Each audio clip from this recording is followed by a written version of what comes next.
शनिवार को पठानकोट में तैनात शहीद अजरुद्दीन को उनके पैतृक गांव में सैनिक सम्मान के साथ सुपुर्द खाक किया गया।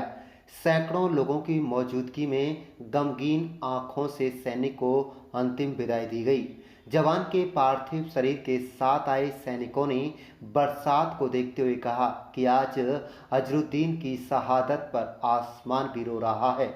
इस दौरान सैनिक के पार्थिव शरीर को सैकड़ों बाइक सवार युवकों द्वारा तिरंगा लहराते हुए केएमपी से उनके पैतृक गांव लाया गया, जहां शहीद अजरुद्दीन अमर रहे, हिंदुस्तान जिंदाबाद के नारों से सारा आसमान गूंजयमान हो उठा।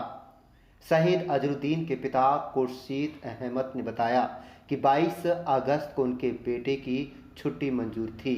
उनका फ़ोन आया था कि रक्षाबंधन को वह आएगा। छुट्टी मिल गई है। उन्होंने कहा, क्या पता था कि उनका बेटा तिरंगे में लिपट कर आएगा। साथ ही खुर्शीद ने कहा कि अभी उनके 4 बेटे और हैं। अगर जरूरत पड़ी तो वह अपने चारों बेटों को देश सेवा में भेजने के लिए तैयार हैं। उन्हें अपने बेटे की शहादत पर गर्व है। सैनिक शहीद होने की खबर सुनकर गांव नाई नंगला में सुबह से ही राजनेताओं व गणमान्य लोगों का तांता लगा रहा। वरिष्ठ कांग्रेसी नेता रोहतास वेदी, निहाल सिंह धारीवाल, किसान नेता रमजान चौधरी के अलावा प्रशासनिक अधिकारी भी मौजूद रहे। आपको बता दें कि 18 मार्च 2018 को भर्ती अजरुद्दीन 10 आर्म्ड यूनिट में पठानकोट में तैनात था। इसी वर्ष 10 मार्च को उनकी शादी हुई थी। पठानकोट में युद्ध अभ्यास के दौरान जवान अजरुद्दीन देश के लिए सर्वोपरि बलिदान दे गए। आप देख रहे हैं साहिद मेवाती की रिपोर्ट। मेरे वहाँ के बारे में तो ये कह रहा हूँ, मैं 22 तारीख में आ जाऊँगा। 20 तारीख को मेरा टेस्ट है, क्लियर करके नहीं वहाँ कहना 22 में आ जाऊँगा। कब बात हुई थी आपकी लास्ट? उसकी हुई कहना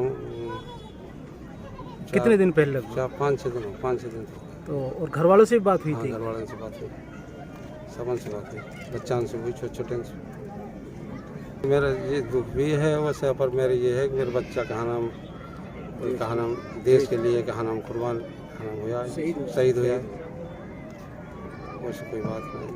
और मेरे 4 बच्चे वो भी कहा नाम देश के लिए कहा नाम कुर्बान हो जाए। मेवात का इतिहास रहा है कि मेवात के नौजवानों ने देश को आज़ाद कराने के लिए, मुगलिया सल्तनत से लड़ने के लिए, अंग्रेज़ों से लड़ने के लिए अपनी जान की कुर्बानियाँ दी हैं। ये सब लोग जानते हैं। 1947 का लड़ाई हो या 90 का युद्ध हो, 71 का युद्ध हो, सब में, कारगिल का युद्ध हो, मेवातियों ने इसमें अपनी जान की कुर्बानी देकर मुल्क की हिफाजत का काम किया है। आज भी जो अजरुद्दीन हमारा बेटा था, यहाँ गांव नाई नंगला से, उन्होंने जो यूनिट 10 आर्मी का जवान था, उन्होंने युद्ध की तैयारियों के चलते हुए जो प्रैक्टिस होती है उसके दौरान उसकी शहादत हुई है। हम उसकी शहादत को नमन करते हैं, सलाम करते हैं, सैल्यूट करते हैं और गर्व है हमें उस हमारे बच्चे पर कि उन्होंने देश के लिए अपने प्राण दिए हैं। हम उनकी शहादत को हम याद रखेंगे, पूरा मुल्क याद रखेगा और हमारे सीना गर्व से चौड़ा होता है कि हम मेवाती हर कुर्बानी में सबसे आगे रहें। कुछ मांग वगैरह? हमारी मांग ये है कि कम से कम, चूँकि ये देश की सर्वोपरि संपत्ति होती है, दौलत होती है, कि किसी इलाके का कोई नौजवान जब शहादत पर पहुंचता है अपनी देश की रक्षा करते हुए, तो कम से कम कोई स्कूल, कोई आर्मी स्कूल या कोई ऐसा इंस्टीट्यूशन जिससे उसको अमर बना दिया जाए, उसके लिए जो है उनको यादगार बना दिया जाए, ऐसा नाम, उसका नामकरण होना चाहिए। ये हमारी मांग है सरकार।